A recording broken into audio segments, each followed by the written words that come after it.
This is cerebral cinema. Movies of the mind. I felt low, very low, the night I set out searching for the girl with the strange hazel eyes. The fog which hung over Los Angeles didn't help. And I felt even worse when I found her. For by then I had death on my hands. From the pen of Raymond Chandler, outstanding author of crime fiction, comes his most famous character as CBS presents The Adventures of Philip Marlowe.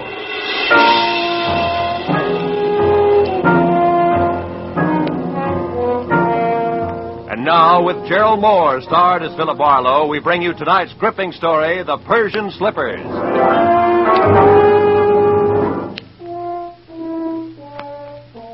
One of those thin, chilly fogs that sneaked in from the Pacific, and it hung vaguely to the streetlights along the Sunset Strip. It was a kind of a fog that you could see through, but everything was out of focus. Made you start wondering what you were going to do when you were 90 and you were all alone. I'd have liked to have spent the night in a room full of noisy extroverts playing charades. But instead, I had to eat a quick dinner and drive up into the secluded Hollywood Hills to meet a guy. A guy who had nothing but trouble on his mind. When I pushed the buzzer, I had the feeling of wishing I was someplace else. Carl Dellany himself opened the door. He was grim and brusque and to the point. Marlowe? That's right. Come in, Marlowe.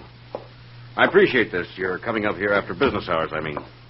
I wouldn't have asked except, well, perhaps I waited too long as it is. Sit down. Thanks. Waited too long for what, Mr. Dellany?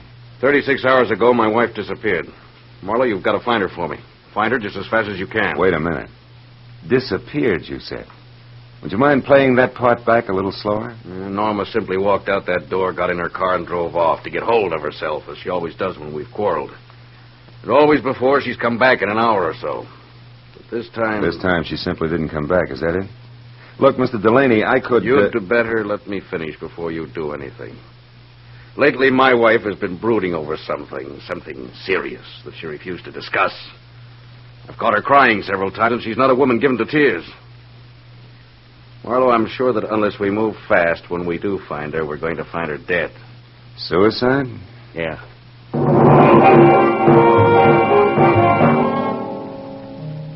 With his thick, blunt hand, Dellany reached for a color portrait lying face down on the table and gave it to me. I looked and saw the face of a dream. A beautiful dream with strange hazel eyes and soft black hair. I felt Dellany watching me as I glanced up in time to catch the fading end of a very ugly expression on his face. I handed the picture back to him, and he laid it on the table again, face down. Then he took me upstairs to Norma's room. It was a nice, frilly room, typically haunted by elusive, sweet smells. There was only one incongruous note. What was the horoscope doing on her desk? From the looks of her picture, I knew that Norma was attractive enough that she didn't need to look to the stars for a future. A horoscope? Yeah, you know how women are. Marlowe, will you find her for me? Well, I'll try.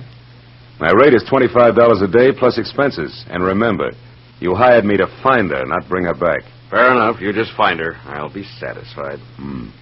I'll need a starting point. Were there any phone calls or letters or anything that might be a lead? What about friends? We have no close friends. Norma always stayed to herself. Wait, there was a phone call yesterday from, Madame Janette, I think it was. Who's that, a dressmaker? I haven't any idea. She wanted to speak to Mrs. Dellany. I told her Norma was out, and she asked that my wife call her when she got back. That's all there was to it. Anything else you can tell me? No.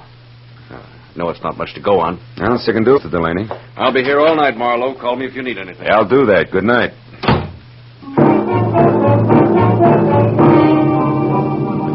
I drove back through the persistent fog to Sunset Boulevard. Well, it was 9:30. I knew it was going to be like tracking a hummingbird through the petrified forest by the bent twigs, but I got a classified directory and I started digging. I checked the hairdressers, the manicurists, and the milliners, and I was just about to start on the interior decorators when I remembered the horoscope on Norma's desk. I quickly turned to the personal consultants. Yeah, there it was. Madame Janette. Her establishment, located in a dubious neighborhood south of Olvera Street, turned out to be a tacky cottage set back next to an alley. was as dark inside as out. I was pounding on the door like a vampire at sunrise when a newsboy came up the path. Looking for Madame Janette? Yeah, you know her? Sure, she tells fortunes.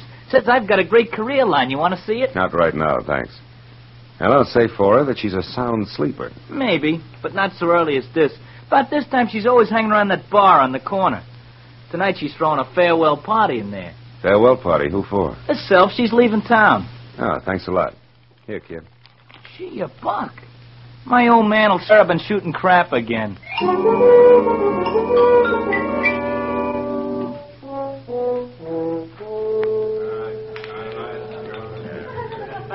Give me another one, Charlie.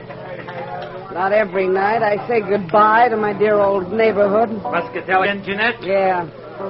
Did I say dear old neighborhood, Charlie? I think you did, Janette. Must have had one too many then. Because of all the low, flea-bitten row of shacks I ever lived in, this is the new low. Ah, Janette, that's no way to talk. You hurt my feelings. Pinky, there ain't nothing like a little beer to soothe hurt feelings. Yeah, you said it. Janette, can I have another? Yeah. Charlie, give Pinky another.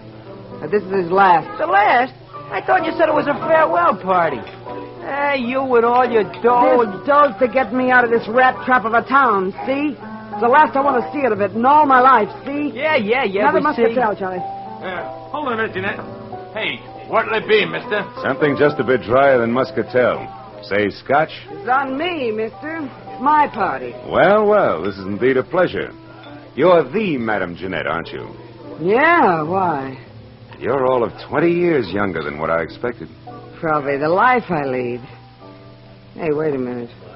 Why should you be expecting anything about me? I don't know you. Perhaps not, but I know you. From where? Oh, you're more famous than you think. Your reputation has spread far beyond Old Vera Street. In fact, it's gone up as far as the Sunset Strip, Madame Janette. No kidding. How would you kid a fortune teller? Don't you know all, see all, and tell all? Well... And judging from that Spanish shawl, your Hungarian skirt, and those embroidered Persian slippers, I'm beginning to think your fame is not only local, but international. Say, you're beginning to make me feel like I shouldn't be giving up this racket after all. Giving up fortune-telling? No. Yeah. I'm leaving town on the midnight train. Gonna spread my talents all over the East, and I'm not coming back. Don't tell me your crystal ball has laid a golden egg. So to speak, yeah. I come into some lettuce. Suddenly. That's always nice. Well, I guess it means you won't be interested in the few paltry dollars I'd intended to spend with you. Hey, can I have another beer, Janette? Shut up, Pinky Blow! Ah, just a... Traveling lady can always use a little extra moolah. What was it you wanted, Bud? I'm looking for someone. Norma Dellany. Norma... I'm afraid I don't know anybody by that name. I'm afraid you do. What's your angle? Who are you, anyway? I'm Philip Marlowe, private detective. Some private dick you must be to have to resort to fortune tellers. Come on, Janette. Look into your crystal muscatel. See if you can spot Norma Dellany. I told you once. I don't know the name. Now blow. Just a minute, Dark Eyes. Hey, Charlie. Yeah? This bird's crabbing my party. What kind of a joint is this, anyway? Lady can't sit here and have a farewell party without being insulted by every jerk that drops in. Well, mister, I haven't finished my drink yet. you got pockets, ain't you? Just pour the drink into one of them and take it along. You ain't finishing it here. Charlie reached under the bar for his pick handle, so I left without pursuing the subject further. But I knew Janette was lying, right in a purple lipstick about Norma. I walked back to my car, lit a cigarette, and spent a few precious minutes trying to decide whether or not to break into her place and snoop. Then I caught the shadow of a figure slipping up on me from behind. I turned. Wait, don't swing, Mac, don't swing. It's only me, Pinky. I was in the bar when you was talking to the madam. That tightwad, Janette. Yeah, I saw you, so? She did something the minute you left. I figured you might like to know what it was. That all depends. Well, I thought it might be worth something to you, like a saw, maybe. Come on, you. Spill it. Wait a minute. Spill it. Wait. If it's any good at all, it's worth a $5 and no more. Oh, all right. She made a phone call. Who to? What'd she say? Nothing. Just some swear words in Spanish. The line was busy. But I kept my eyes open, and I got the number. All right, let's have it. If you can still remember it. Oh, I can remember it easy. 5 first, huh? Here. Thanks. The number was Crenshaw, 1929. Did you get it? Like the year of the big crash.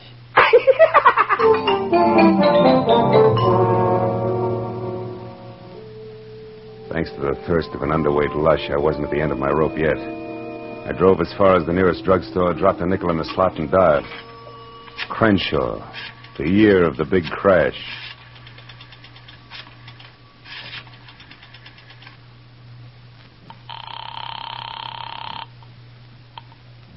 Hello? Hello, let me speak to Norma Dellany, please.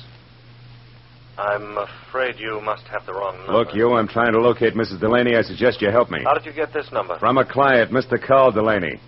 But that's impossible. Let's stop sparring. We can save each other a lot of wear and tear if we get together and talk this over. Maybe you're right. Yes, that sounds sensible. I'm at the Beechwood Apartments, number 4. Check. I'll be right out.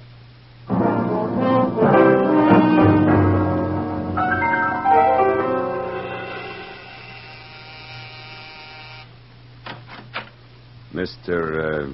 Pierre Gillum, it says here on the door. Yes. You the man who called? Uh-huh. Philip Marlowe. Come in, won't you?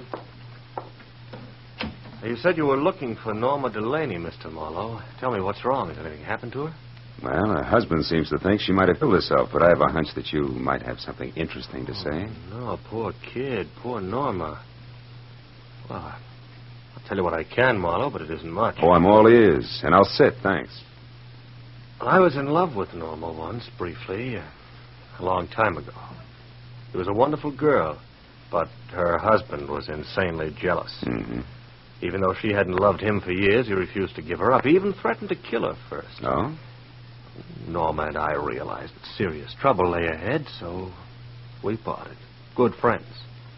And I haven't seen her or heard from her in months. I buy it all but the last line. You have seen or heard from her, and recently. I'm not going to argue that. I've told you the truth. You can take it or leave it. I leave it. Suppose we both put our cards on the table.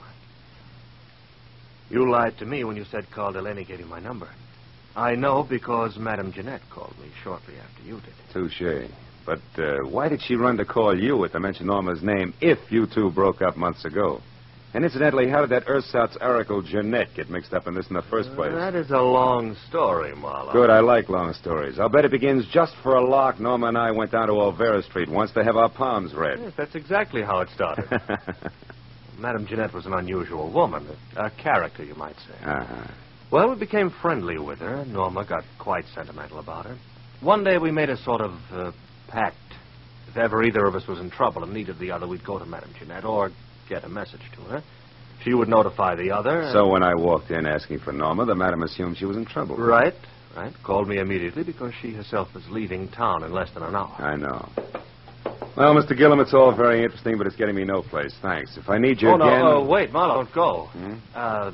I know a lot of details about Norma that I'm sure will be helpful. For instance, she drives a Nash coupe, powder blue. Powder blue coupe, huh? Thanks, that'll help. Oh, and she has a fondness for white gloves. Wears them quite often. I see. Well, I better get moving. No, wait just a minute, Marlowe. I've got to go. Now, listen, Marlowe. I told you I was in a hurry. Now, take it easy. Stick around a while. Get away from that door. Well, just who do you think you are? Come busting in here, prying, asking questions, you dirty... Oh! You asked for it, Gillum. Oh! You got a left, too, huh? So have I, brother. I left Gillum sprawled all over his coffee table, as limp as a 5-cent salad. Outside, I glanced at my watch. Madame Janette's train left in 40 minutes. I ran through $22 worth of red lights, getting down to a cottage because I was sure Gillum's attempted stall was tied in with a departure, but I couldn't figure out why. That is, I couldn't until I switched out my lights and coasted to a stop in front of her place. Then I saw it. Half hidden in the shadows back of the house sat a powder blue coupe. I got up on the porch close to the front door and listened. Janette was talking to a woman. I couldn't catch what they were saying, but one thing was certain. The woman was Norma Dellany. All at once I realized the talk had stopped. That was my cue. I shoved open the door and went in. Janette sat at a table alone, facing me. Well, Mr. Marlowe, you've returned. What is it this time? I'd like my fortune told. Yeah? Now listen close, Gumshoe. I'll make this a short and snappy reading because I'm catching a train in 15 minutes.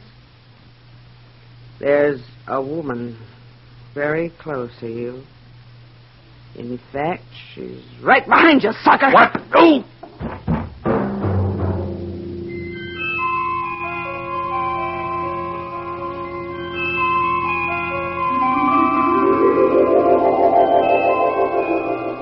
When I finally opened my eyes again, nothing changed.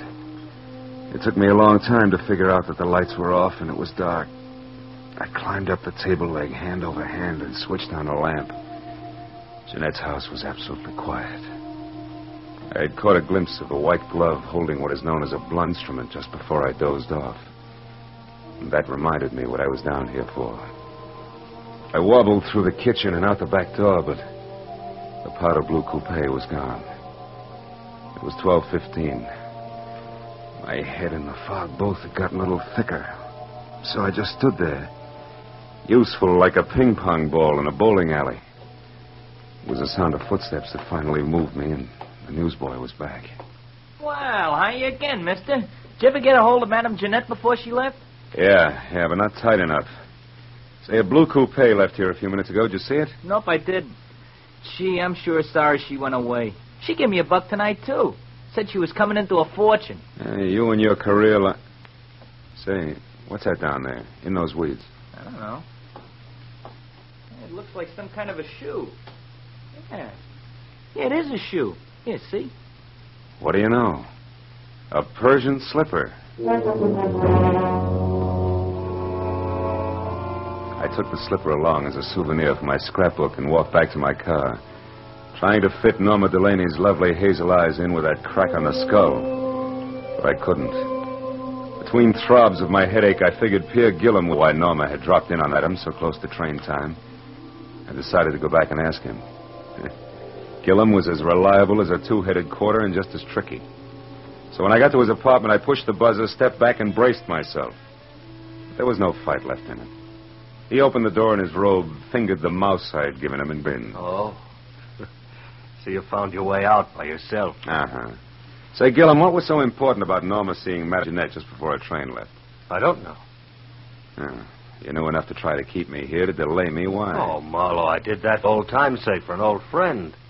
Jeanette asked me to hold you here until midnight, and I tried my best. Obviously wasn't good enough. Well, that's all I know about it. I see your phone is off the hook. You know that? Yeah, I took it off. It's given me nothing but trouble tonight. I hereby wash my hands of this whole business. I'm going to bed. And I hope to sleep. Good night.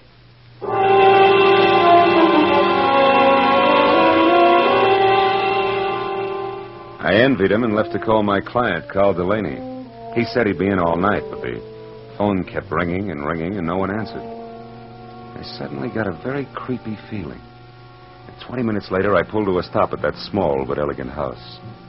The lights were on, and I saw the powder blue coupe in the garage next to Carl's big black sedan. I ran up the steps. The front door was ajar, so I went in. I found Carl Dellany in front of the fireplace, face down on the floor, dead.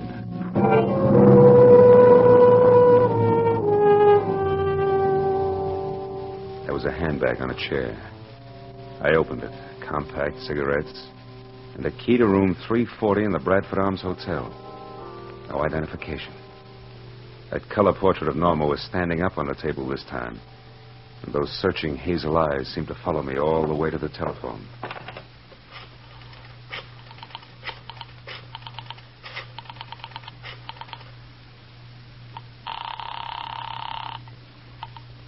Lieutenant Ibarra speaking.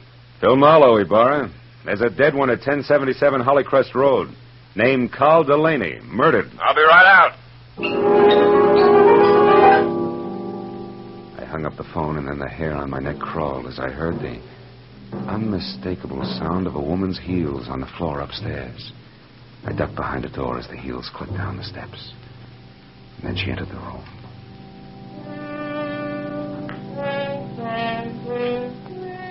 Norma Dellany was lovely. As lovely as a picture. She moved calmly and deliberately, put a note on the table, picked up the handbag, and then turned to face the door I was hiding behind. You can come out now, Mr. Marlowe. Hello, Mrs. Dellany. You can call me Norma now. And if you're thinking of using your gun, perhaps you'll be good enough to read this note first. Here.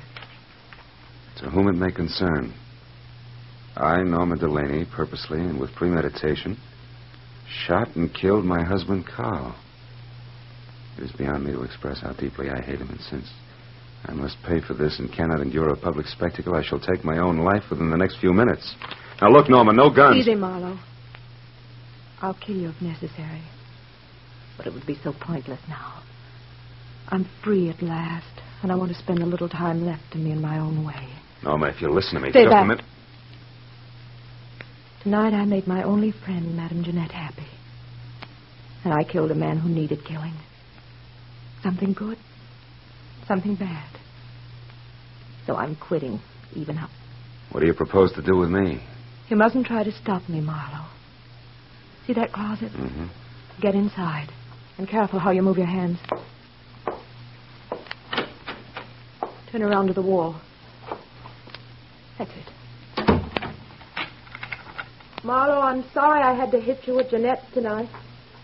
Goodbye.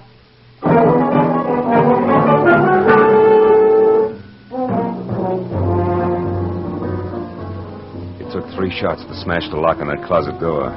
I heard her driving away just as I got it open. In spite of what she'd said, I couldn't let her kill herself. I ran outside to my car.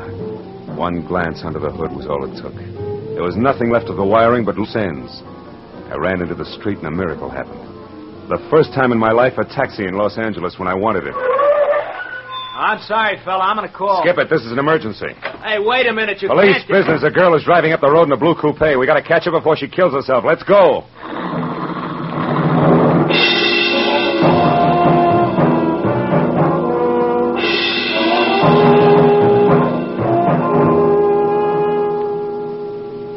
I think I saw taillights just then. Yeah? Can't you go any faster? Not on these curves, brother. I got a wife and kids. Okay, fella. We'll be at the top of the hill when we can get around the next bend. We should spot her then. Yeah, you can see the whole road down the other side. Here we are, mister. This is the top. But I don't see her. Where is she? Hey, wait a minute. Stop here. Turn up your motor. This is haywire. I don't get it. We were gaining on her, and now she just disappears. What's that? A motor. That side road we passed. That's it. Hey, look!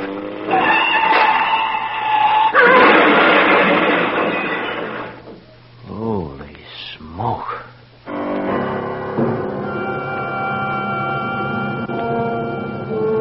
We both saw the awful sight for just an instant. A powder blue coupe with a woman crouched over the wheel.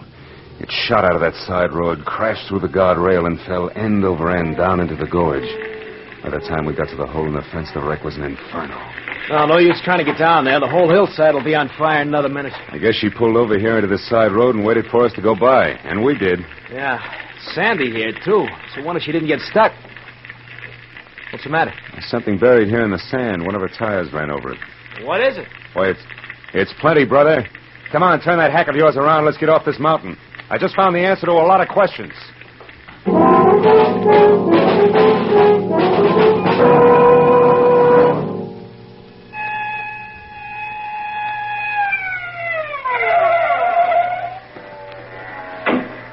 That you, Marlowe? Yeah, Lieutenant. We found the body and the wife's suicide note. And one of the boys spotted that fire up on the hill. What is it? Car went off the road. An accident? Or the suicide? Just a little of both, Ibarra, but we'll talk later. Right now, we got to go to the Bradford Arms Hotel on the double. And please, no siren.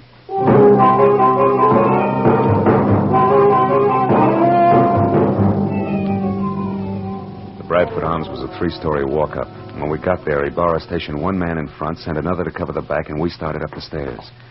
We had reached the second floor when we saw him on the landing above. Gillum. He spotted us at the same time and turned back fast. There, Marlowe. Who's that? That's our boy, Ibarra. Pierre Gillum, let's go. There he goes. He's heading for the fire escape. Second Lieutenant, he's all yours. I got business the other way. Hey, you stop or I shoot!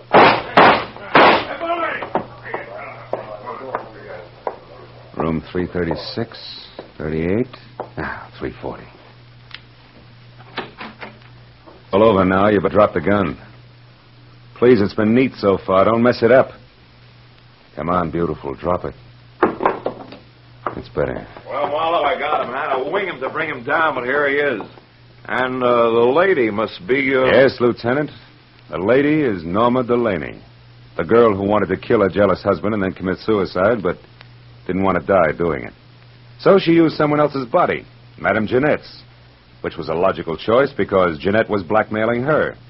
Thus, two vultures with one stone, leaving two lovebirds free to fly away together. Right, Norma? Didn't you give Madame Janette money so she'd leave town and tell everybody she was going away? Yes, I did. That way the body wouldn't be missed, huh? Yeah. Isn't it pretty? Oh, lay off, Marlowe, can't you? Okay, Gillum, okay. Ellie Barr, I've got a sour taste in my mouth. I think I'll go home and goggle. Anything else you need? No, I guess not, Phil. I've had all that's necessary. Wait. Just one thing. How'd you get inside this setup? How do you find out it was the dead Madame Janette who went over the cliff instead of the very much alive Mrs. Dellany here? Well, Janette had on a pair of Persian slippers, Lieutenant. One fell off down at her cottage where Norma murdered her and put her in the trunk of the car. The other one fell off in the sand of that side road when she took Janette out of the trunk and propped her up behind the wheel. It was lucky, Burra. Just dumb luck.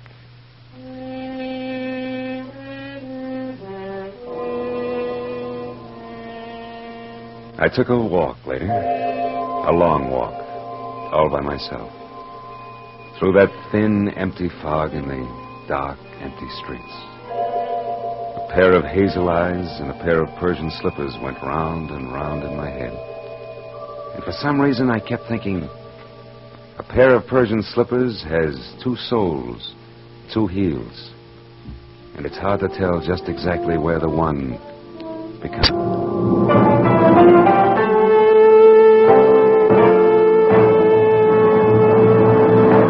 The Adventures of Philip Marlowe, created by Raymond Chandler, stars Gerald Moore and is produced and directed by Norman MacDonald. In tonight's story, The Persian Slippers, Virginia Gregg was heard as Madame Janette, with Larry Dobkin as Pierre Gillum and Louis Van Rooten as Carl Dellany. The additional players were Gene Bates as Norma Dellany, Gil Stratton Jr. as the newsboy, Frank Richards as the barkeep, and Tony Barrett as Pinky. Detective Lieutenant Barrow was played by Jeff Corey. The special music was conceived and conducted by Ivan Ditmars.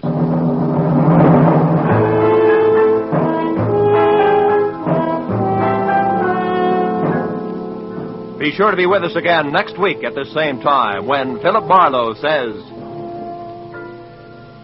Sounded good, real good.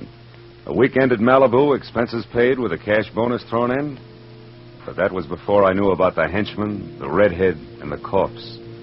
These three and a white Panama hat ruined it all for me.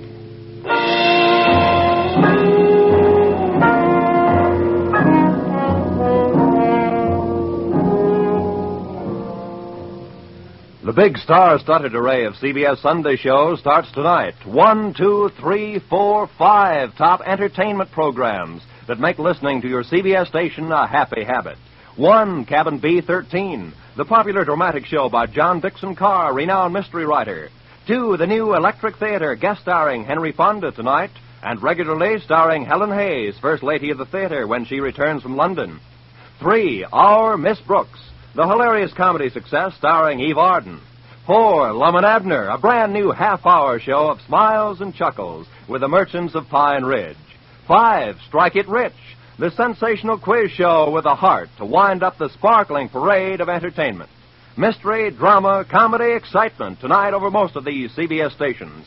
And next Sunday, the first broadcast in the new season for two of radio's greatest stars, Amos and Andy. Yes, Sunday nights are great on CBS. Check your local newspapers for program times.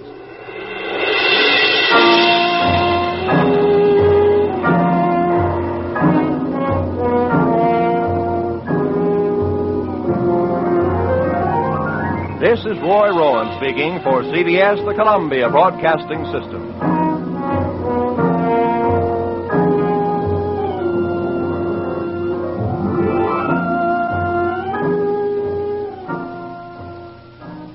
Cerebral Cinema hopes you have enjoyed this movie of the mind.